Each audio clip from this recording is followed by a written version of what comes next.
Soup with a shot, rebound, scores! Shane Pinto, they score! Joel Hoffenmeyer! Tor for Stutzla! Ty Bellimer! There is nothing surprising about Connor Bedard doing this. Alex Formanton, and it's 3-1 Canada!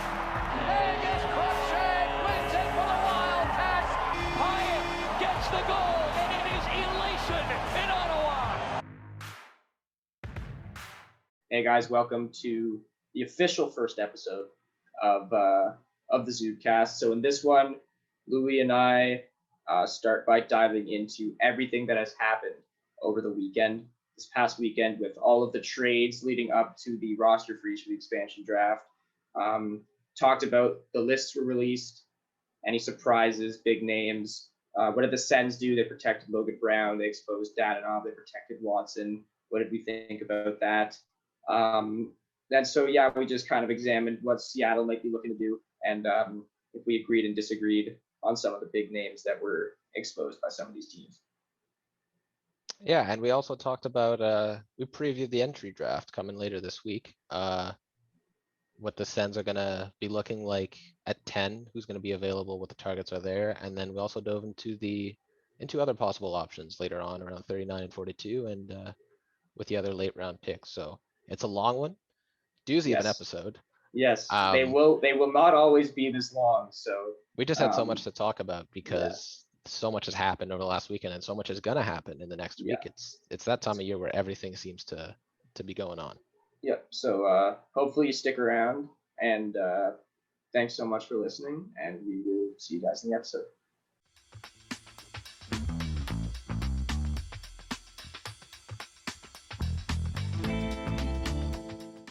Hello, everybody, and welcome to our first official full-length episode of the Zubcast. I'm Louis Boulet, and with me is co-host Adam Copeland. How are you, Adam?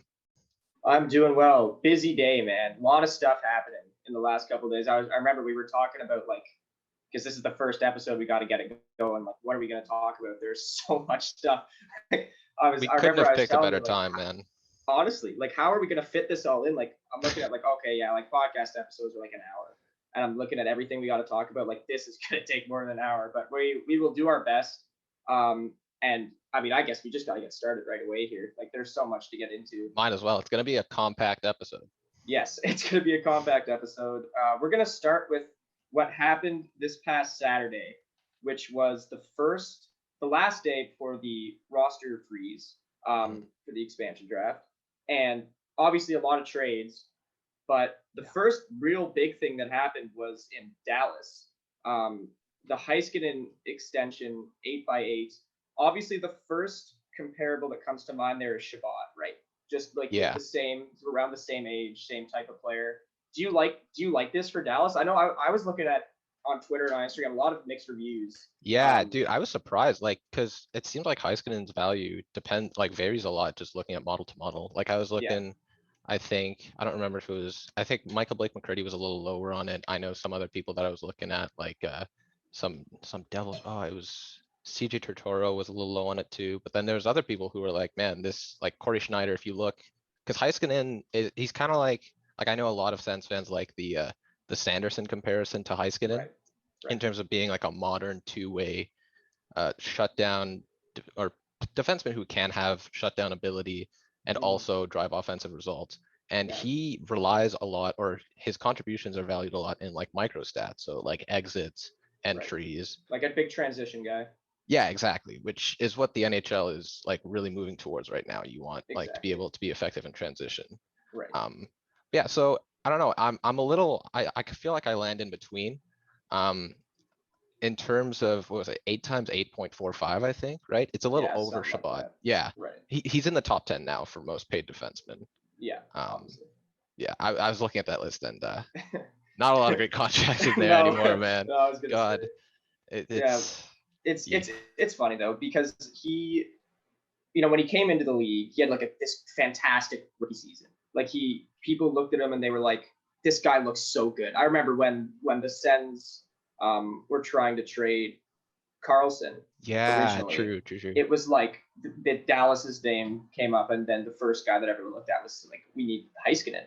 And obviously the Stars did not feel as though that would be Yeah. worthwhile, which is at the end of the day, that was probably the right call. Yeah, because we wanted 1-for-1 almost, right? Or Dallas shut that down or Yeah, it something was like that. strange. There were maybe like a couple picks or low level prospects thrown in there, but the big piece was Heiskanen, and Yeah. Dallas was like non-starter, and originally Sens fans were freaking out. They're like, how could you not want to do this? Like Yeah, how like Carlson's the best defenseman in the league. Why would you not? and obviously that back then? his career has gone a bit downhill since the trade, and Heiskanen has gotten much better. But I mean, from what I've been seeing from most people, is he didn't have a great year last year. Heiskanen, he was a little bit.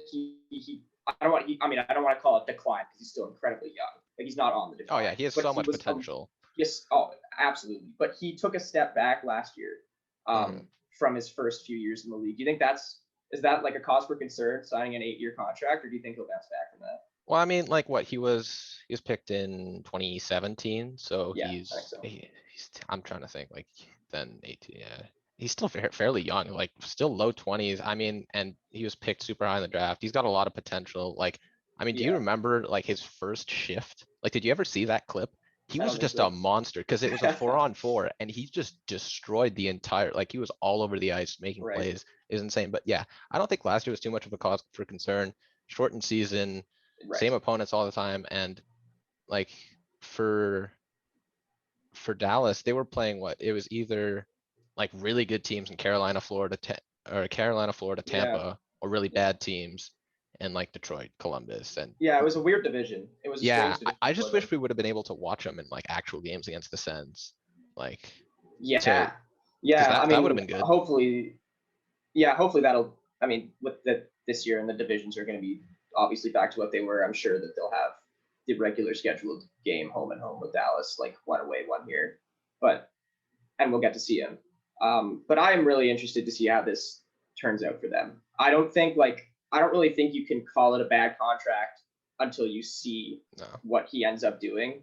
It's not outrageous. It's not an outrageous deal. It's not like he's making a ton, like an absolute ton of money. Oh, it's actually, it's funny. I have Elite Prospects open here, and it's actually his birthday today. So happy birthday. Yeah, exactly. It's an early birthday present, that contract, I guess. Yeah, honestly. It'll be, we'll see. You gotta, I mean, there's a big debate. Like, what is the prime of a player now?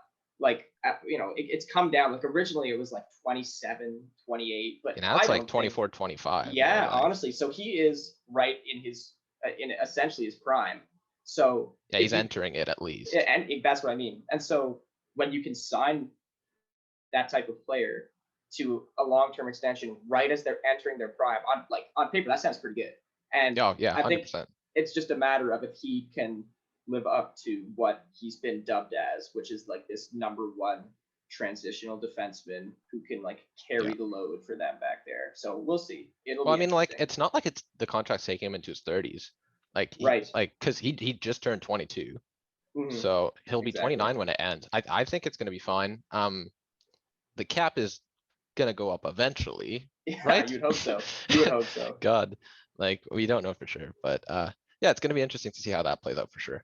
And then after, so there was, that was pretty startling news to start the day. That's a pretty big contract. And then, there's this roster freeze that's happening at what was like 3:00 or something, I think. Yeah, 3 o'clock Eastern. And speaking of defensemen who had a slight bit of a down year, but still project to be top pair, I mean, we can get right into the whole Ryan Ellis trade, that whole saga, right? What a crazy trade, eh?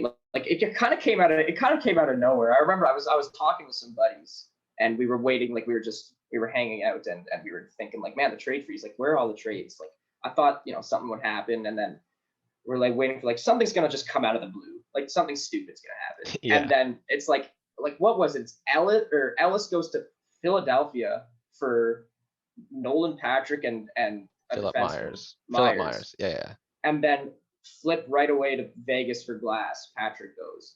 So there's like there's a lot of pieces there. Like there's a lot of stuff happening. It's a weird trade, I feel like. Yeah. I mean, it makes sense, I guess, but it's also all the teams are, like we were talking about it earlier, every team is taking on a decent amount of risk. Yes. Like, Cody Glass has not been great for Vegas. He's actually been very underwhelming, because I remember I mean, you want another Sens connection, like he was almost the guy instead of Brandstrom that they Yeah. got for Stone. That Yeah, but would they have didn't been, want to part with him, right? You're right. Like Vegas was so confident in this player that they had, and then all of a sudden he hasn't worked out really well. He's obviously like he's still quite young as well. He hasn't played a crazy amount of games, right? Like in the NHL. He's not a lost cause by any means. Oh, not like he is just. I mean, this is one of the examples where you can say maybe a change of scenery is best. Maybe he, for sure. Yeah, I mean, he was obviously not like, what was he playing third line center, fourth line center for them? That's the thing. Like again, dude, with this weird season, it's been hard to keep up with all the other teams and everything. Like up here was focused on the North Division. That's all it was. But yeah, I like his deployment, I guess, or maybe his like just wasn't favorable. And that's why I think like a change of scenery might benefit him better than Patrick, whereas Patrick's issues were injury, which could follow him in a much more likely fashion than Cody Glass's former deployment possibly related struggles. Yeah, I mean, Cody Glass is going to Nashville, and I mean, what are they even doing there? They traded Arvidsson. They protected 5D today. Yes, exactly. They're exposing Johansson and Duchesne. So there's going to be like they want him, I think, to compete for a top 6 center spot, right? You have to imagine with all the moves that they're doing. So he's going to have ample opportunity. I mean, there. He has the potential to do that. Sure, absolutely. I think that. So obviously, I agree that each of these teams is taking on risk, but I feel like Nashville is better off with what they did than maybe the other teams, just because it seems like where they're situated. I feel they're going into. I don't want to call it a rebuild yet, but the move. It's a retool, I think. Like I don't even know. Even I mean, because it's so weird. You have an aging defenseman in Ellis who is still valuable, I think, as of right now. Oh, 100%. His contract's just a little long, and he had a slight bit of a down year, as I mentioned earlier. But he could still be a top pair D-man for sure. And Flyers fans are super happy with it. And I mean, hey, another ginger to the Flyers to complement the orange scheme. Yeah, exactly. Except Voracek might not be there for long, but. Oh yeah, true. Yeah, we'll have to get into that later, man. Yeah, but yeah, that was a bombshell trade. Like, no one saw that one. Yeah, because I mean, like absolutely out of nowhere. Yeah, because that was a decent amount, like maybe like 20, 25 minutes after the 3 p.m. deadline, like that. Because at that point we only knew about the Vancouver made a useful acquisition, and it was Jason Dickinson, which I mean, sure, defensive third line center, he was fine there, and that's probably what he's gonna be deployed as. Yeah. And I don't mind it for either side. And they didn't pay a hefty price, like a third round. No, yeah, I think it was a third, and maybe was there a no-name prospect in there or something? I thought it was just a third. But you might be right. Actually, at the end of the day, it doesn't matter. It's about the same. Yeah, and then the only other trade really before that was McCann to Toronto. So that one became more interesting today. Yeah. Oh my god. They released the. What a day, man! What a weekend. Crazy. We're so due for this. Like, yeah, exactly. There's like, you know what I mean. But anyway, I mean, this has been better than the trade deadline. Like, I was saying that yesterday as a joke. Like, the TSN trade breakers better be like, you know. I was surprised they didn't have. Like, I was thinking to myself, like, are they gonna have like a show like on TSN for like insider trading and stuff, or honestly, like a second, like a pre-draft frenzy? But I mean, if you look at some of the. Like, if you look at the trades and everything, like there wasn't nearly this much movement for Vegas. I'm saying, for Vegas, yeah. Like when so I guess you could say they couldn't really have predicted it. They couldn't really have predicted having to do a show for this, because they're like, how could like this? Nothing like this is gonna happen. Like, it'll just be easy, like 1 or 2 depth moves, like whatever. But it was crazy. It was nuts. And I'm all for it, man. I mean, it's smart from GMs if they want to get like under the protection sheet and expose as little value as possible. I mean. Just made things very interesting for the weekend. Yeah, well, so let's get back on McCann, because the Leafs acquired him from Pittsburgh for a prospect, Philip Hallander, I think is his name. Yeah, and a seventh. And a seventh. So Hallander, I don't even know, is he gonna play? He might not play. He might play in the NHL one day. Was he originally with the Penguins at some point? Yes. So they got him for Kapanen. And then they traded him back just now. And then obviously the seventh is a pretty low value asset. Like, and sorry, go on. Okay, so they get McCann, who is a very, very good third line set, middle six forward. Yeah, very good. Put up very good numbers last year. Like, I think he had some of the best per 60 like play driving rates, like both. Yeah. Like, if you combine offensive and defensive impact, is really good.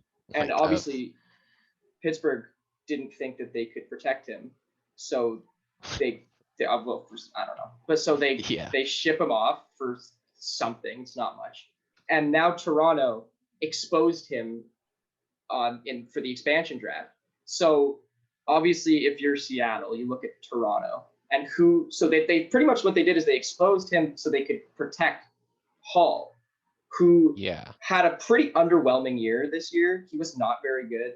It's probably that stupid OT winner against the Sens that caused Pierre to rage, though. Yes, that was. I mean, we can thank him for the cup moment. That was hilarious. They'll never lose the memes. That's true. Yes, exactly. So you have to keep that in mind. That's always a fact. But he wasn't great. He was average at best. And you look at McCann, who seems like a much more valuable piece than Justin Hall. Yeah. And they literally just acquired him just to expose him to Seattle. So something tells me maybe they have a deal where Seattle is going to take Kerfoot, and so that they can keep McCann. But then that's giving up another asset so that they could keep a player, right? So at what point does that become worth it? Do you think it was a good idea, or I wonder how that's going to happen? It's okay. Well, first of all, I just want to get it out of the way. I hate praising the Leafs, but the fact that they turned, was it Kapanen into McCann and Rodion Amirov? Yeah, honestly, like that is incredible asset management. Like, geez, like that was. I agree. Like, wow. But yeah, so I don't know what they're going to do. Like, it seems like a lot of Leafs fans and people that I follow on Twitter, like they seem to think there's a possible trade with Seattle. Yeah. I guess to like have them forced to take Kerfoot, who's still a very good player. Right. I mean, like I'd like to dive deep into more of his stuff, but yeah, it's just weird that you acquire somebody that quickly and then expose them right away. Well, the Leafs, obviously, like they pulled the Leafs this year and they just completely blew it. They love to see it. Like, you look back at their trade. Yes, we love to see it. But you look back at their trade deadline and it was just horrible. I mean, you're paying a first-round pick for Nick Foligno, who did practically nothing. That was for your awful, team. Man. The Riddick trade was stupid. He never even. I don't even. Did he play like a regular season game for them? And that's they lost to didn't Goodrow score on him in OT that one game? Probably. That was hilarious. And so that's a third-round pick gone. So there's good asset management in the sense of what they did with Kapanen, but with everything else, like I don't think so. You know what I mean? Like they really did not maximize what they wanted to do very well. And I think I don't want to say it's like trying to save face with this McCann thing, but I don't know. Like it seems like everything has really backfired on them, or most things have backfired on them in the last like year or year and a half. Yeah, it's just I don't know. It's weird. And then there's like speaking of Foligno though, apparently there's rumors that he's going to sign with the Wild to be with. So Marcus. There you go. So you paid a first-round pick for like 7 games. 7 games of Foligno, and he didn't really make much of an impact. It was just, it's funny because they're like, fine, we'll get all these experienced vets, and then right, we are still the Leafs. That's interesting because so Dubas has this thing where he comes like when he first came in, he was like known as like this like whiz kid like analytics guy, and he's made good moves, man. He has made some good moves, and then but at the beginning he was making these analytically driven moves, or some at least, and it wasn't working, and then he starts going out and making these moves, like getting more grit, like you get Wayne Simmons, and you get you sign Spezza and Thornton, these vets that are gonna lead the team, But I mean, there's also some moves that he made that were not analytically driven at all and didn't have anything to do with vets. He played Cody Ceci for a whole year, and oh my god, I forgot about that. That was just a terrible experiment. Like it did not work well, and we got the shot out of that. Yes, we got the shot. I mean, there's always content that comes with that, but he plays the whole year. They didn't have to play him the whole year. They were looking at him play for 82 games and decided to keep him as a regular in the lineup. That's bad. Like that's bad management of an asset on your team. And then surprisingly, he's good now in Pittsburgh. Like what the hell? I don't get it. Like there's no way he was that bad for us and Toronto, and then just goes to Pittsburgh and like, hey, let me just, be good now. I was like, who was he playing with? Like, was he playing with Marino or Pedersen? Oh, I don't know, man, but it was somehow working. Well, I don't think Pittsburgh protected him either. No, I don't think so either. But they also didn't protect Pedersen, which is because he's a UFA, so he's not. Cece's a UFA. Yeah. Yeah, but Pedersen, I couldn't understand that. Yeah. He's quite good. Like Like, fans I are don't- saying that they didn't protect him because of his contract, and it's like, what? He's making 4 million until 2025. That's not even that bad. He's a number 4 D who's Mhm. solid defensively, and that's exactly Yeah. what he's playing. Like, I don't get like Yeah. Yeah, we'll see. what they want else. Anyway, Anyway, so that's, I mean, yeah, I mean, so McCann got traded to the Leafs is our big point. But Yeah. so with all of these moves that happened, and there was a couple other ones too, which we won't get into because there was a lot of them. But the Yeah. Sens did nothing. And a lot of people, so some people were like, oh man, like they should have taken advantage of this. Like they should have made a move. They should have taken on me someone. included. Yep. Yes, they should have taken on someone who a team couldn't afford to expose for a cheap price. The Jets are a team that comes to mind because they had two players, Dylan DeMello, who Sens fans know very well. Oh, I miss him, man. Yeah, everyone does. Everyone does. And then Mason Appleton, who I'm pretty sure they did not protect because they couldn't fit him. I think they protected Andrew Cobb instead. Yeah, And they protected Kopp and Lowry, Yes. and Lowry just signed a contract, so it makes sense. And Kopp had a really good season. Like, yes, exactly. So, but Mason Appleton is a good player for them. He's a solid contributor in the bottom six. oh yeah, he was good. I mean, like especially since, because I mean, people don't know this yet, but like my entire family's from Winnipeg, so I'm also a big Jets fan. Right. So I was following them pretty closely, especially for the playoffs. And yeah, Appleton was great. Like because Stastny was down to injury for a little bit, he stepped up and all that stuff because there had to be some line jumbling. And yeah, I mean, he's a good player. He could be a very strong third liner. And I mean, they just didn't have the room to protect him. But DeMello, I disagree with Yeah, strongly. they exposed him in favor of Logan Stanley, who is he's very tall. He's 6'7" every time he steps on the ice, Adam. So you can't deny that. That's for can't sure. teach But size. he, I mean, you watched him. Like, do you think what else? Like, does he really bring anything valuable to the table other than being a big person? Well, I mean, he's like that typical like coach's dream big defensive defenseman. And hey, dude, he scored like those 2 goals in game 4 against the Habs and almost saved us from getting swept. That would have been great, but we don't talk about that series anymore. No, definitely not. I don't know. It's just I find it completely like inexplicable to protect Stanley over a guy like Dylan DeMello, who was He's on a fantastic contract. fantastic contract. Like it's what, like 3 more years at 3 million? Yeah, Like perfect. that's great. And he's like, the Jets need strong like defensive players, like especially on D, because I mean they do have some solid like bottom 6 forwards who can help with that. But DeMello is just like, because Morrissey's been a disaster. Like like he's solid to watch, but it's, I don't know, ever since Trouba's gone, it's like both of them have been awful. Yeah, but I mean the Trouba thing. Apparently Neil Pionk has been quite good. Neil Pionk has been great. I have loved which Neil is good Pionk. for them. Yeah. I was a big fan of that trade even when it happened because we ended up getting Heinola also. Yeah, right. I'm a big fan of, and I was super high on him at the draft. I think I had him like around 15. Anyway, so Neil Pionk was great. He like most people see him as like a 2-way defenseman who leads more offensively, but he was super good in terms of shutting down like McDavid and all that stuff. Yeah, and like, in that series. And that makes it even more, weird why they would expose DeMello, who is another player that can kind of play that role. And those kind of defensemen are so valuable, right? Yeah, I mean, he was the perfect partner for Shabbat. I don't know why we didn't make a move, man. Yeah, I don't know. Anyway, so anyway, the Sens did nothing. Yesterday. But like there were other targets we could have gone after too. I don't get like, because Vince Dunn's available too. I mean, we'll dive into that a little later when we look into everything. But the only thing that I would say about the Sens, like a defense of the Sens not doing anything, is that a lot of GMs made bad moves. Yeah. And it's good. Like, I would rather my team do nothing than make a bad move, because then you're heading in the wrong direction. Like you look at, so Lou Lamoriello traded Andrew Ladd to the Coyotes and also gave them like 3 2 picks. seconds and a third, but the third is conditional. But that's a lot, and he got nothing in return just for shedding a contract. Yeah, and but obviously they were tight to the cap. So they needed the cap space.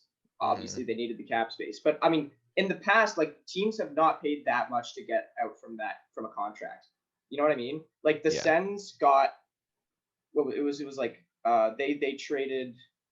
What was the thing they did with the Lightning? The Coburn and okay, so they they took on Coburn and Paquette and got a second also, and they Yeah. also gave up Yeah. Gaborik and Nilsson. But they were on 'Cause- LTIR. Exactly. Yeah. So I don't know. And the Letty trade was a bit of a head scratcher for the Red Wings. Yeah, It's which is not- you don't see a lot of from Yzerman. Like yeah, I he, found it quite odd.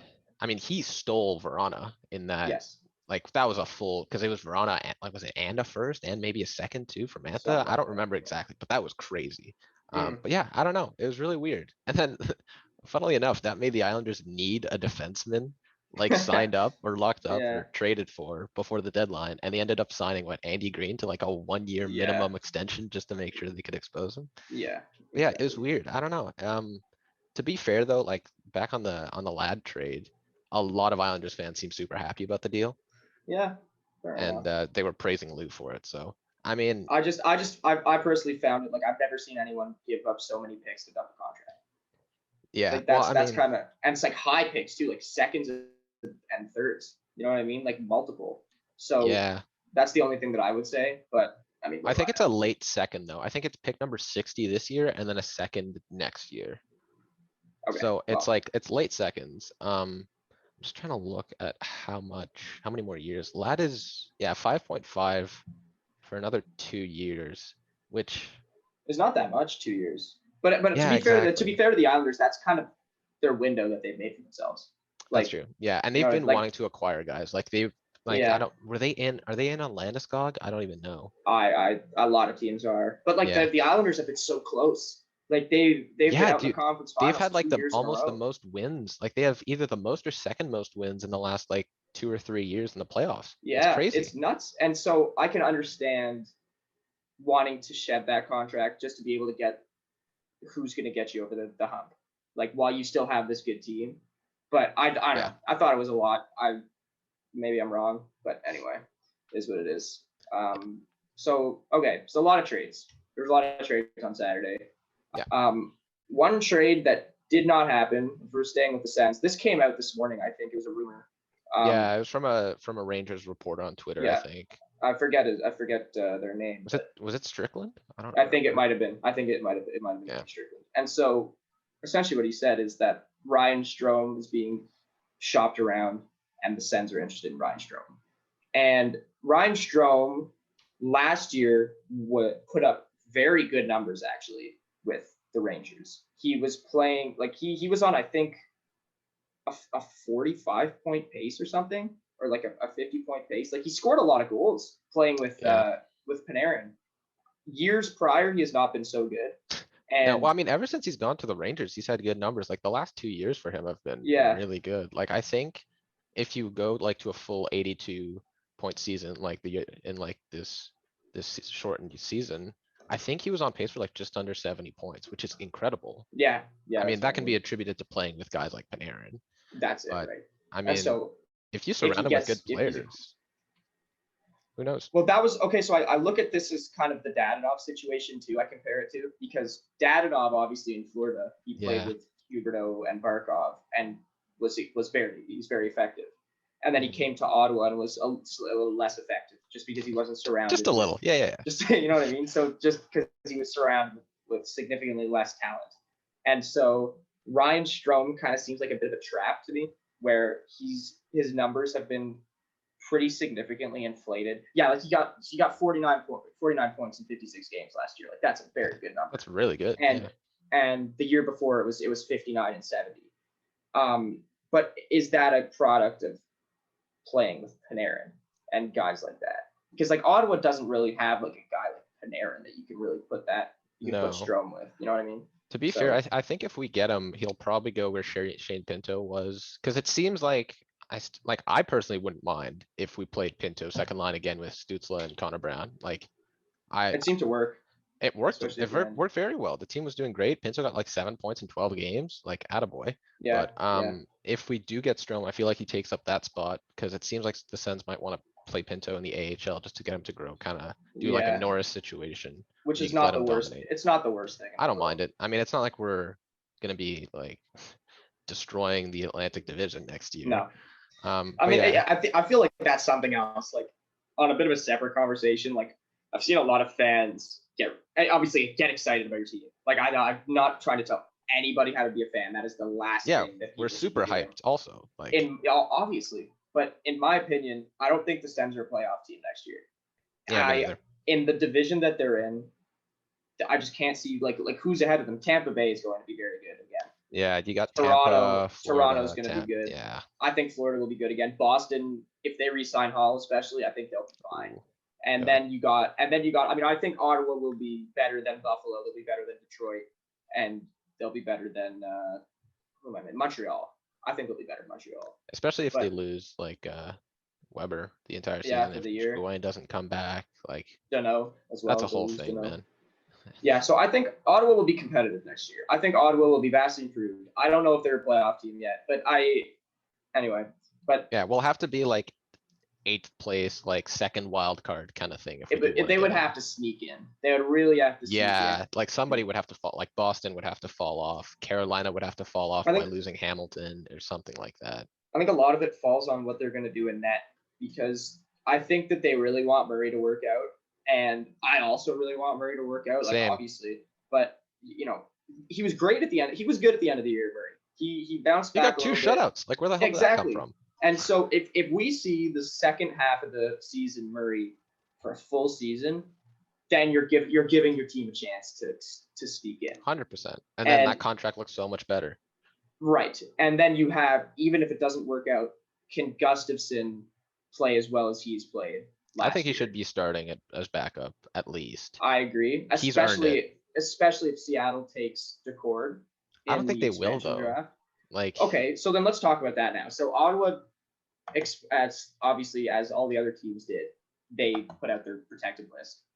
And notable Ottawa players that were exposed, Dadonov was not protected, and DeCord was not protected. But obviously, like they were gonna have one of those goalies left unprotected. Like I personally I'm glad that they didn't protect Murray because damn, that was the big one I was hoping for. yeah.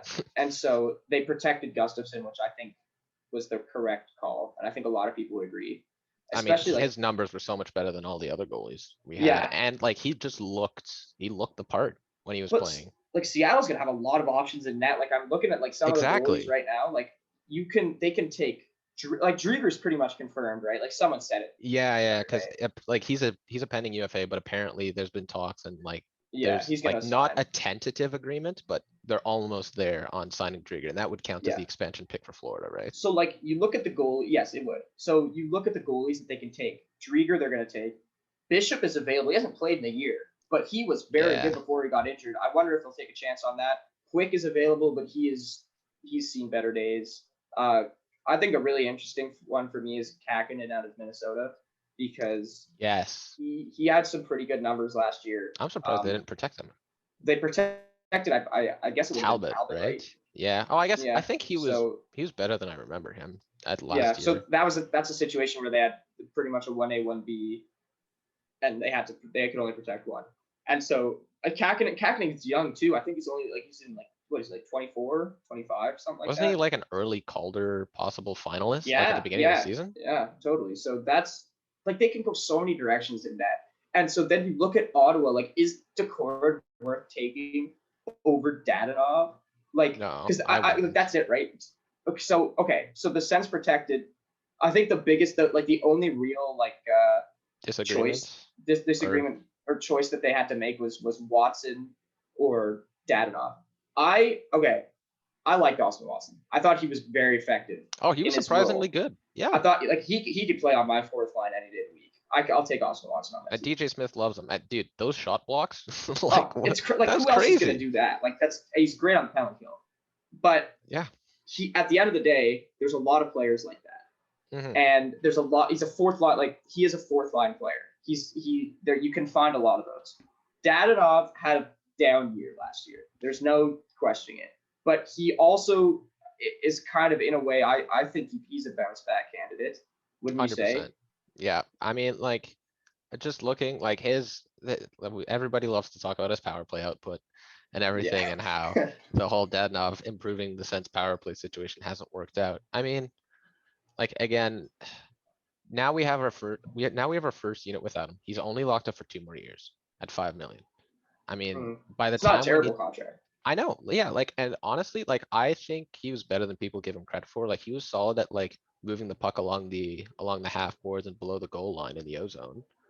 And like, and people need to realize, like I said it before, he's been playing with Huberto and Barkov for the last few Yeah, years. like temper your You're- expectations. You're gonna get it. That's gonna be a step down. No, like almost no matter where you go. And there was an adjustment period where he had to get used to. He's not playing with people of those caliber anymore, Yeah. and it took him. I mean, I don't even know if he fully got used to it, but it took him a really. There was a bit of a grace period of you need to get used to it. Yeah, I mean, like, But- even then, like, he was still on pace for what, like almost 20 goals if it was a full season? 19, I think 19. Yeah, I mean, I feel like I'd rather protect him. He's a bounce back candidate for sure. By the time his contract, like, when we do need to sign bigger ticket players, it won't be before his contract ends. Like, Mm-hmm. that's That's a why good I point. was a little weirded out by the Murray signing not being 3 years also, and instead of it Good. being 4. Because that was kind of their window that they set. Yeah, exactly. So like they can afford like not ideal, because I wouldn't say Dadonov is a horrible contract. Like No. There like are worse contracts. yeah, it's not the greatest, and he definitely could have produced better this year. But yeah, I Yeah. feel like I would have rather protected him over Watson, just because we have that depth already, and plus I don't think Seattle picking Watson. Yeah, Like, that's they what have I was other gonna say. options. Chris They- Tierney, there's a- please. Well, okay, so that's the other thing. Like Chris Tierney is a bit of a strange fit in all this, because I think if you had protected Dadonov, Tierney becomes a bit more of an attractive commodity for Seattle because he is probably more useful. Or To just be fair though, I feel than like he gets Watson. traded anyway, Tierney, even if he doesn't get picked, because apparently there's Yeah. traction at the deadline. But I wonder People what were his like. What's his value? Like, what would you trade for Chris Tierney? I don't know, Like, just get him off my team. Like, Fair he was, enough. like, he had a very good first year with us, and like, he was Yes. on pace for like 50 points almost. It was crazy. And Yeah. then, I like, don't his know. role I got kind of look at Chris diminished. Tierney. I look at Chris Tierney and I kind of go like, he doesn't do anything exceptionally well, but he's just average at most things. He's just there, and He's you just- don't, he- you kind of he, like- forget that he even plays. He kind of just exists on the ice. And so, like, how many teams like want that? Are there teams that you're going out and being like, we need Chris Tierney? Like, what does he bring to your team that's going to put And you over even the then, top? man, like, towards the end of the season, he was not good. Like, do you remember that No. backhand? That one backhand? God, Oh yeah. my God, that was awful. Yeah, and he's then, had, like, yeah, God, he was a healthy scratch at the end of, like, in the final game to let, like, Yeah. Parker Kelly and Logan Brown play. And okay, but that's the other thing. Parker Kelly. So Austin Watson's role is like a fourth line shot blocking gritty forward, right? But Parker Kelly could do that. Like we saw that in the last game of the year. He did it exceptionally well. He scored a goal. Like he you know what I mean? Like yeah, I don't know. I think that if like obviously it's one game, you can't bank on it. But the possible emergence of Parker Kelly renders Austin Watson obsolete on the team because his role is being outperformed by a younger, faster player who can do the exact same thing, but has more jump, has more speed. So exactly. that's where losing Austin Watson is not so bad because you got a guy who could step up and do it. Are they the same player? Maybe not. And I guess DJ likes him, but Yeah, DJ loves his Austin Watson. I mean, I'm pretty sure you saw the video of those two playing dice together. are they like spoons or something? Or spoons. Yeah. You're right. Yeah, it was spoons. But yeah, DJ and Austin Watson were having a blast. With the restrictions coming down and everything. But Yeah, sure. yeah, DJ likes him too much for us to like Yeah. trade him or expose him, I guess. Like And at the end of the honestly, day, I don't mind having him on my team. Like he's useful. He's not a terrible. Like he doesn't bring your team down as a fourth line player. yeah. And which also is like all with you can ask for. Dadonov, if Dadonov does leave, I feel like that does, like, on the bright side, it does open up a spot for a more offensive player coming up from Belleville possibly. True. You look at so you look at their like right wing depth right now. Eagle. Dadonov is there. Yeah, so that's it. So if Dadonov, goes, then your right wingers are like Connor Brown, Drake Batherson, Austin Watson, and then who else is there? It's probably Sokolov might be their next best right winger. And I mean, dude, just put Crookshank on his off wing. He'll do it. Just play some top six. Go ahead. like they got guys that can come up and take it. Or maybe they like the other thing is maybe they think that they can get a free agent. Like maybe they Yeah. are banking on losing Dadonov so that they can try again with someone else. Like maybe they take a run at Hyman. That's going to be an expensive Oh, please. contract. Well, I mean, like, I wouldn't mind the player, but the thing is the expected cap hit for that. Yeah, it's and going to be term. absurd. Oh, Oh, it's going to be. he's If already they can, 29, isn't he? Also, like, yeah, but the thing jeez. that makes me a little skeptical that they might go for him is because he's got to be a DJ player. Like DJ had him in Toronto, and he's totally his style. Like he's ragged, he's on the puck, he's, you know what I mean. But I don't know if they can. I mean, if they get Zach Hyman for the right price, I love Zach Hyman. I think Yeah, he's a great same. player. I'd be fine with that. But I would not pay him $6 million for long term or $5 million for long term because that's just. I mean, he's not worth that in my opinion. But I mean, maybe the Sens think that if they lose Dadonov, they can go out to free agency and get someone to fill the void. I don't know who. I haven't looked into the class that much. I don't know who else is there other than Hyman to put on wing. But Yeah, well, we'll I see mean, what it's a they pretty do. good free agency class. Like, I was looking at it, and there's gonna be a lot of players available. And Yeah. like, I'm usually not a big proponent of building your team through free agency because you're competing. It's a competitive market, Yeah, and you're just gonna have to outbid someone else. And a lot of the times, those contracts do not look good. Like, we don't look exactly. back fondly at like the 2016 free agency. Yeah, that's That right. was a yikes, man. Like Yeah. Okposo, Lucic, and all those Mhm. contracts. Mhm. Yeah, it's a whole thing, man. But we'll see. Yeah, I don't know. It'll be interesting. I mean, but that's the beauty of the offseason, and it's all going to come so fast now. Like draft is this week. Can't wait. Then yeah, like there's 2 drafts this week, expansion and entry, like 2 days apart, which is gonna be crazy. That's gonna be fun. Free That's gonna be agency in awesome. August, and then you're like right into training camp in September. Super condensed. So Yeah, the one good thing about the shortened season is that you get a shorter off season too. yes, exactly. Funny how that works today. But anyway, so the lists got released for every team, and I mean there was a lot of notable names. I think the one that first came out was Tarasenko. It was kind of Yes. leaked. That situation's super interesting because he's demanded, from what I understand, he's demanded a trade. Yeah. And somehow the Blues couldn't trade him. I don't really know. That's what puzzles me a little Yeah, bit the I don't most. know, man. Like they shopped him, obviously. They tried to trade him and could not trade him. And so now they're gonna probably lose him for nothing. The only thing that I could say that might save them is if the Seattle takes Dunn. Because if Seattle takes Dunn, then Tarasenko can still be traded for assets. But now you have the danger of, since you didn't trade him before the trade freeze, you might lose him for nothing. Yeah, it might be a calculated gamble by St. Louis to maybe try and use him as bait for them not to pick Dunn. Cause like, after all, like your philosophy should be going into this as a GM is you can only lose one player. So it doesn't matter That's it. how many high profile players you're exposing, you're only losing one of those guys, which is, I mean, that's what Tampa Bay is dealing with, right? Like they have mean, Sorelli, Gord, or not Yeah. Sorelli, sorry. They have Gord, Palat. Yep. I mean, Tyler Johnson, but his contract's not as great. But yeah, He they won't have, get to. Yeah, it'll be interesting. So Tarasenko will. I mean, I'd say there's a good chance. Like, is his cap hit really that bad? I don't think it is. I don't think it is either. Like, hold on. I think have, the only question is if they think that there's like a drop in performance, because I don't know why there would be. Was he injured? I don't even think. he was Okay, injured. yeah, so the deal with Taylor, okay, well, first of all, just quick on the contract, he's making 7.5 million for another 2 years. That's not even that bad. No, And that's very with how many good players are exposed for Seattle, and with how bad the Pacific is, Yeah, that's it. Eh? they could definitely just be like, hey, we're gonna compete. We're gonna go the Vegas route, and honestly, they could be even better.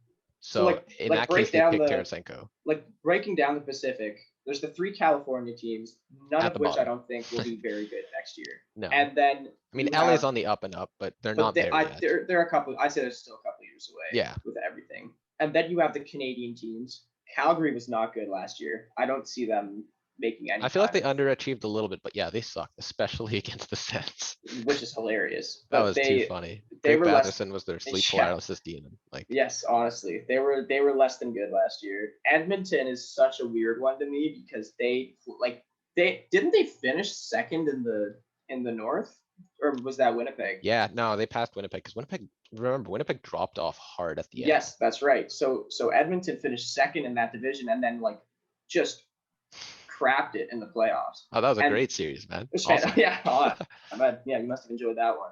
But So like, they're the weird wild card. I mean, I don't think Vancouver's gonna be particularly good. I guess they're getting Pedersen back, but other than that, like. Yeah, and they got Jason Dickinson now. Yeah, Jason Dickinson to bring them over the hump. And but like Schmidt might be traded too. exactly. So then you have Vegas. Vegas will probably win that division quite easily. Mhm. And then after that, like I don't see how Seattle doesn't make the playoffs if they pick a good team. Yeah, with all Like- the players available, like I feel like Seattle definitely could make a run, and because of that, I feel like they take Tarasenko 100%. Like Yeah. this, because yeah, yes, he does have like injury issues that seem to have been plaguing him for 2 years now. But like, I'm pretty sure, I don't remember if it was an Athletic article, but they dove into like the original injury, and it was he had to have a shoulder surgery. And basically the St. Louis team doctors did not handle it well. Like, I don't remember if they botched it or if they messed with the recovery, or if the surgery just didn't go well in general and they cleared him too early. But then they had to have makeup surgery like twice, which took him out for a significant Yeah. period of time. So I think if I'm Seattle, if you can get a little more insight on that shoulder thing, and given like the quality of players available, they should definitely make a run at Tarasenko with how bad the Pacific is looking. Cause I think it's Yeah. gonna be Vegas and then one of the Alberta teams in Seattle, if Seattle goes this route for the Which- playoffs. And yeah, but and I think like, what's the alternative if they don't? Like what's the point of just picking like a mid team if you could have the opportunity to pick a better team?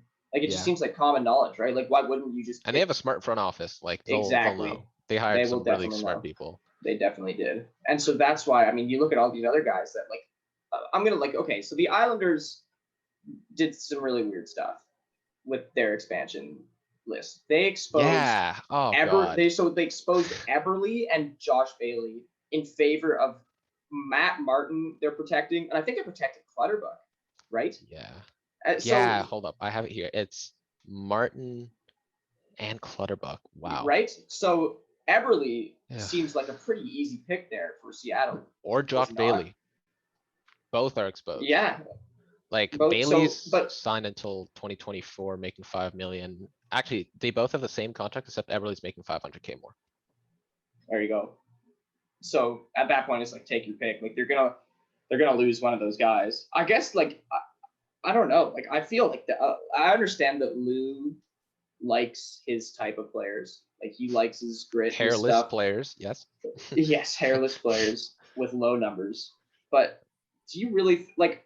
I feel like he's got to read the room a bit. Like, is Seattle really going to take Matt Martin or Cal Clutterbuck? Like, do they really think they were valuable enough to be I don't know, protected man. over guys? And this like guy just Eberle? won GM of the year. Well, like, his team did well. His team did so well. Yeah. Like, It's Uh, it's he- weird. Like, don't and I mean, dude, having Barry Trotz changes the whole It thing. Because if helps. they didn't, it the helps. team would be in a completely different situation. I think everybody Yeah. can agree with that. I But agree. I think, yeah, if you're Seattle, you pick Everly. Like, I'm just looking at his JFresh card right now. He was in the top 15 percentile for WAR, Which like is in the big. league, That's and what you want. his Yeah. offense and finishing have been like pretty much the same, and like he's nearing like top percentiles in the league in offense, and his defense since getting with Barry Trotz has been like rapidly increasing. That's a product of the system, though. Yeah, exactly. So So he'll it- probably go back down to somewhere Yeah. between to where he was before with Edmonton and where he was with the Islanders. But the offense will still be there. 100%. Yeah, that hasn't changed at all. And like And he's yeah, like he's 30. it's not even like he's young anymore. Like he's got No. the experience. Like he's a veteran guy, I guess, at this point. He's Like, only you gonna know. get paid until he's 33, which isn't like, it's not ideal, but with But how it's- well he's producing. Yeah, it's like it's near the end of your career, but at that point you just take a lower contract. You're done. You're good. Like it's not like he's gonna be unplayable at 33 unless something catastrophic happens and gets an injury or something. Yeah, for a player that caliber, he's Yeah. making 5.5 million. It's not disastrous at all. Like if you're No. Seattle, if you're gonna compete, you take Eberle or I agree. maybe Bailey. I don't know. You take your pick. Mm. Yeah. Basically, it's So, just yeah. puzzling by the Islanders to leave both of those guys open for Martin and Clutterbuck. Yeah, I agree. And then, I mean, one thing that we didn't talk about with the Sens is they protected Logan Brown, which I feel like he gets forgotten quite a bit just because of kind of what he's Yeah. gone through. But I'm looking at so there's no way that he plays, right? Like he's got to be traded. The way that the organization and him seem to just be like completely at odds all the time, and the season that he just had, like so many injuries. He barely played. He played in the last game of the year and didn't look very good. Yeah, somehow Shane Pinto played a game before him with the NHL honestly. club. So I mean, so the question is like, what is his value? Do you think? Like, what do you think a team would give up for Logan Brown? Because he's not worth a first. There's no way. But Yeah, oh no, yeah, there's no way. But like, and even then, like Bruce Garriock came out with some news saying apparently that the Sens were looking to trade him. Like, was it last week?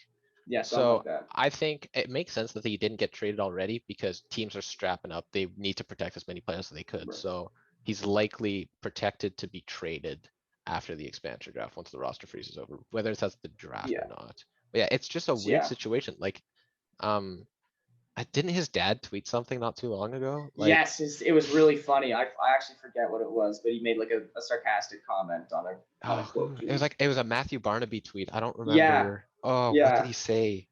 I'm gonna go look for it. It's yeah, but I don't know. It'll be interesting to see what he gets.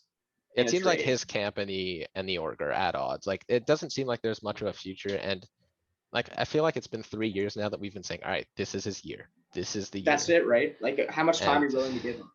Like, again, it's not like he's crazy old. He's 23, and he does have upside. It's just, I've never seen a player have this many issues with injuries this consistently. Yeah. Like, I mean, Nolan Patrick is nearing that territory too, but This is kind of Nolan Patrick. This is kind of his like last shot in a way. exactly. Like, Yeah. So the Matthew Barnaby tweet, just to get back on that, I found it. Pretty much Barnaby tweeted, he tweeted, "I don't know why people hate PM," in reference to Pierre McGuire. Right. Said, "I know he's not for everyone on TV, but he's always been a gentleman and he's a smart hockey guy. Great hire by Ottawa." And then, so Jeff Brown. Oh, I think he deleted the tweet. It's not there anymore. Oh, but Jeff he Brown criticized it, I think. Yes, Jeff Brown, who is Logan Brown's dad, pretty much tweeted it, and it was like, I don't know what he said. It was something sarcastic, but he mocked it in a way. And so then I guess he deleted it because I can't find it anymore. So yeah, clearly that family is not in good graces with the organization. No, I don't And- blame them, man. It's just been like the whole Logan Brown experience has just been filled with drama and friction. It hasn't really worked. No, I was totally like, I want to give him the benefit of the doubt 100%. because I want it yeah. to work out. But at some point, you got to realize like this has been like 4 years now of this. I still agree with and- protecting him though. Just if you Yeah. think you can actually trade him for assets, then that's the way to go. Or you package him with someone else to make it more enticing. Like maybe you package him with Tierney, and so you can get a little more. out Yeah, of the maybe you Tierney make a move trade. at the draft with one Sure. or both of those guys. Sure, exactly.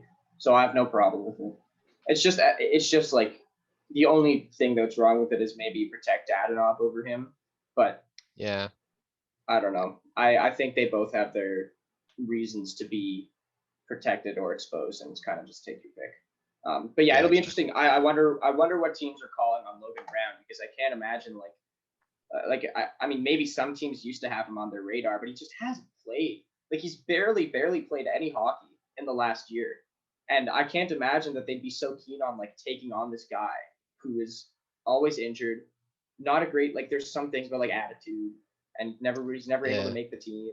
And it's just the way he plays, I feel like feeds into the whole drama building because he's a big guy who Yeah. doesn't necessarily fully utilize his frame. Like he'll do it like every once in a while, like if he's like moving up in transition, he's got to protect the puck and all that stuff. But it's like that the fact that he doesn't use his body as much because like people mistakenly like even like I think if you look at like NHL 21, EA has him as a power forward, which he is not. He's a playmaker. He's just a playmaker who's big. That's what it is. And the way he skates, like just his skating style in general, makes it look like he's not trying or it's very nonchalant. And Yeah. I don't think that's actually his mindset of the case. No. But it feeds into the whole drama and everything. So I think we're coming to an end with this. for sure. I would be okay to be done with it. I would. We have I other think you gotta- prospects at this point, man. Like you He cut your was surpassed on losses. the Belleville roster. Yeah, you cut your losses, take what you can get, and move on. I think that's kind of the general consensus right now as to what they should do with him. Yeah, exactly. I'm just looking at the expansion draft list real quick, just looking at if there's any other notable guys, and really the only people. Well, Price. Price for sure, yeah. So that's really funny because they're not going to take him. There's no way with No. that contract. And there's also better goalies available too. Yeah, like, that's what I was saying. let's be honest. Like Carey Price was fantastic in the playoffs, Yeah. but he has not been good in the regular season for many years. Like that Like in contract the last has, 3 has years, not been very he's good. had one good season, I think. Like he That's had a it, right? 918 3 years ago. That's it. But But the in the last couple four- of years, Yeah, not been like good. this Barely regular above season, 900. I'm pretty sure Jake Allen was better than him this year. Was he not in the regular season at least? Pretty sure. I mean, it makes sense why they projected Jake Allen over Price. Right.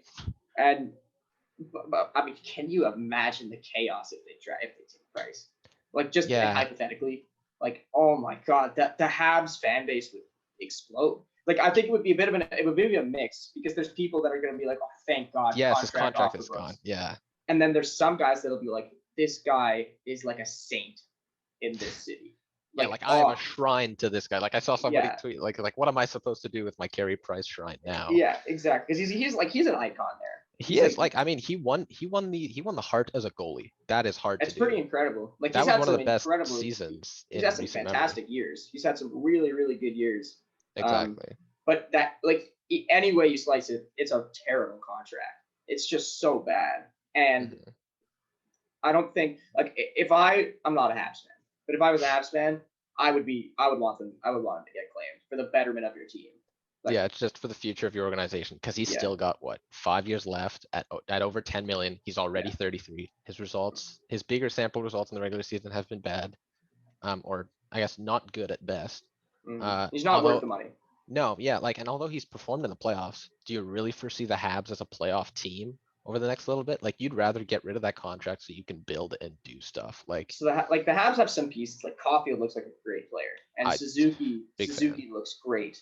But like, do you have the prospect depth to really start to build this like next generation of Habs? Like, yeah, can just you really- transition from whatever you have now to the next. Just do a quick retool and then keep going with Price as your Yeah. goalie to playoff Mhm. runs. I don't think that's possible. No.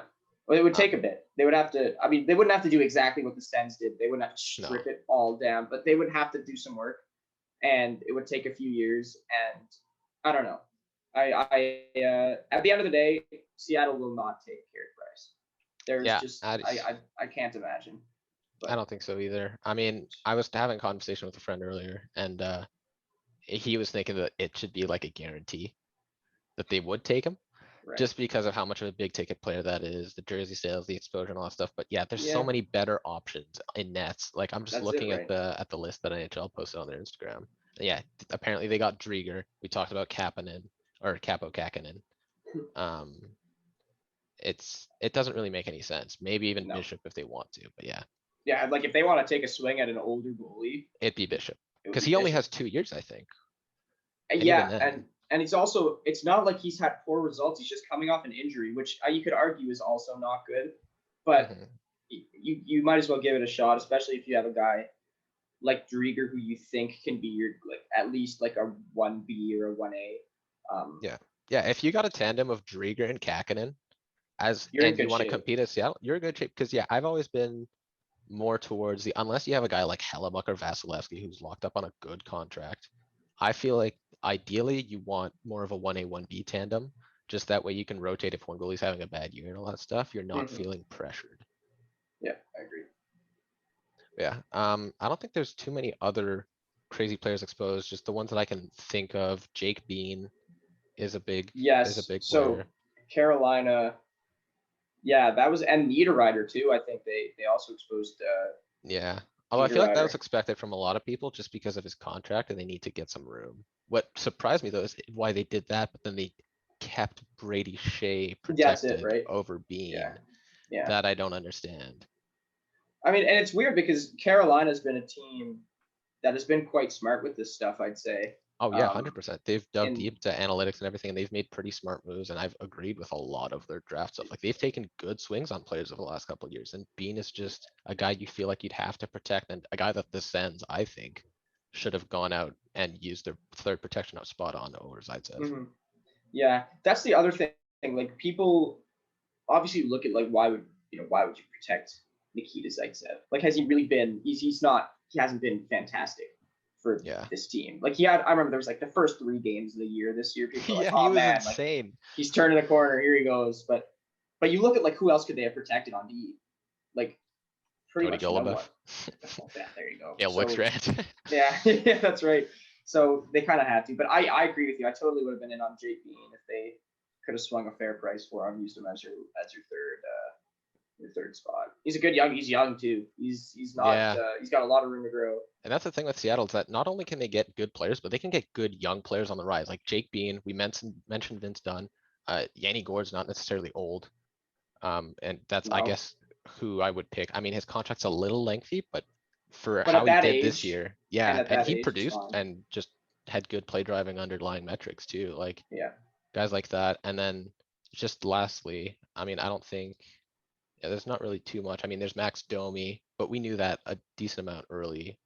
And that whole that whole Max Domi, Alexei Alchynek, Josh Anderson expansion draft saga, because what was it? Vegas picked up Carlson, and they made a deal with Columbus so that they would not pick up Josh Anderson.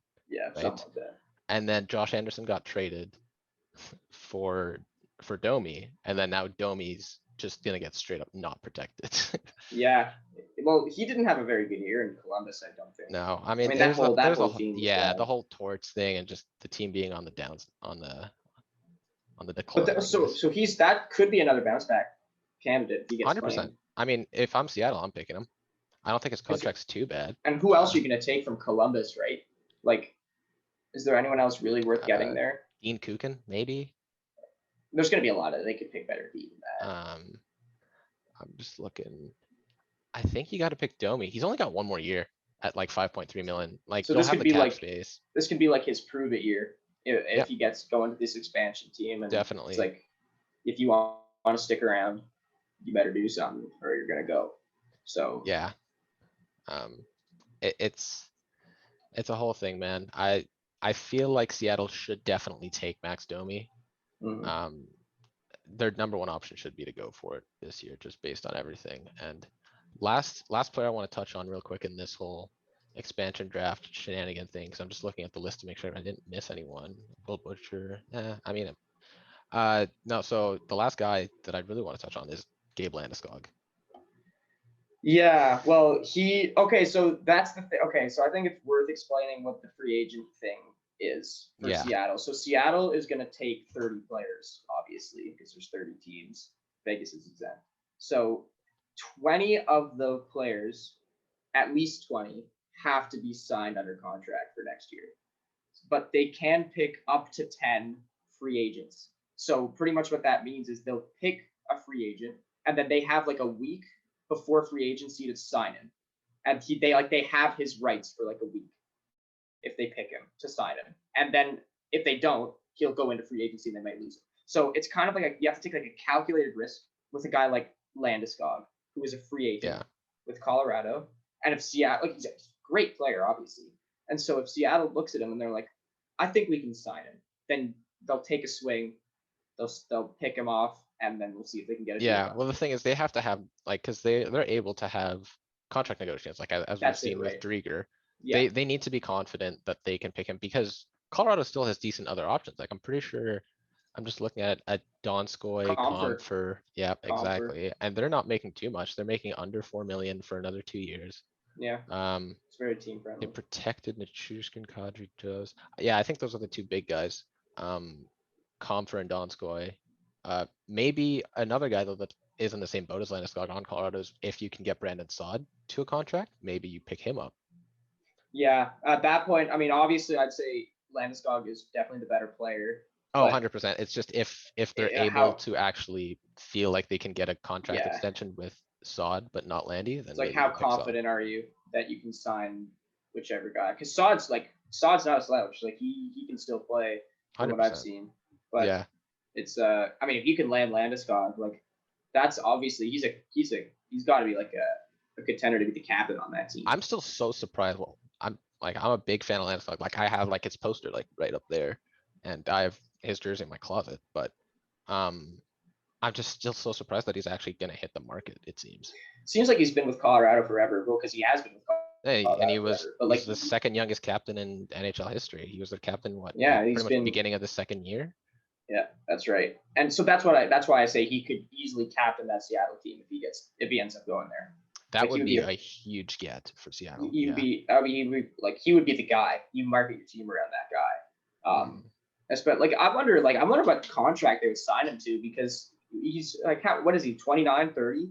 He's 28. like, or so 28. So he's going into the back end of his career, but he's definitely got a couple of good years left in him at least. Like, I wonder if he's gonna I wonder what term he wants. Like, I'm sure he wants something big. Well, with But- Colorado, they offered him 4-year, 5-year, and 8-year deals. Yeah, I don't And- think I yeah. wouldn't sign him to an 8-year contract. I don't No, think. because then he'll be 36 by the end of it. Like, you give Yeah. him a little more money and you sign him for 4 or 5 years. Like, dude, Mhm. if the Sens could do something like that, Bit please. of a reach, but I I mean, mean, the Sens he have never. did. He does Sens- like. I don't know if this actually has any credibility to it, but he's like, apparently he's a decent fan of the city, because he did Is he grow up. really? Well, I mean, because he was drafted from the OHL and he played in Kitchener for a little bit, and I think. Oh yeah. Anyway, apparently there's some sort of connections there. I don't know if everything is fully 100% true, but I would love for him to become a center. That'd be great. It seems I like don't the think kind of anyone guy that disagrees. the coach would love and the GM would love. Yeah. So I mean, it's gonna be such a bidding war, though. I can't imagine that. yeah, I don't know who's Ottawa. gonna come out on top, man. No. For that, like, I don't remember who's really rumored. Like, I know he's been rumored to Toronto. I think Boston, Ugh, maybe. please no. I mean, There's- listen, like, There's no way they have the cap for him, right? Well, but okay, but that's what you say. But they're gonna lose. Like, they got a few guys coming off the books. Like, Kerfoot's probably gone to the expansion draft, or McCann, and then they've got they're not paying Foligno anymore because he's gone. I feel like they've got I feel like I'm missing something. I think they have a lot of guys that are a little bit off the books. I think they have like 7 million left in cap, so they could totally make something work. But it's just a question of if they want it to be there. I feel like If they somebody want could it. outbid them though. Like, I Yeah, don't think I agree. that's the biggest problem for Toronto if they do make a push for Landy. And I don't remember if I Yeah. saw the Islanders saying that they were in on him, but maybe that's why a lot of people were very happy with the Lad trade. Yeah, that would be interesting, because he's not the type of player that you think plays like that Islanders style. You know I what mean, he is a physical two-way producing forward. It's yeah, not like he's. I think I meant it in terms of that's not a star-driven team. Okay, Like, yeah. you have Barzal, and then that's you it. have a bunch of that. Yeah, that's right. And so Landeskog, you kind of think is this big name, but in terms of playing style, I guess you could totally fit. I think it would just be a bit strange from a fan Yeah, perspective, for sure. especially. I mean, it's gonna be interesting to see how that plays out for sure, because I don't remember. Is that the 28th that the free agency opens? So yeah, because the draft is the entry draft is the 23rd, Yeah, it's this Friday. and then I think it's got to be the 28th. I was gonna say August 1st, but I think that's usually too late. Yeah, I think so. I don't think it's in August, but it's around there. Yeah, I can't wait to see what happens with all these UFAs and everything. A lot of And Wednesday for when this whole Seattle team gets unveiled. And yeah, I any think trades. they said they're gonna have the players. Some of the players are gonna be in person, like what Vegas did, That'd so be they cool. can introduce them. So the big guys. So maybe if they get Landeskog, I'm sure he'll be there. But, Yeah, I still doubt that, but it yeah. would be interesting. Yeah, I agree. For sure. Okay, let's break. Agreed. We will talk about the other draft, the entry draft, who are the Sens looking at 10, and also maybe with the rest of their picks, what's the top 10 going to look like? We'll talk about all that stuff after a super short, quick break.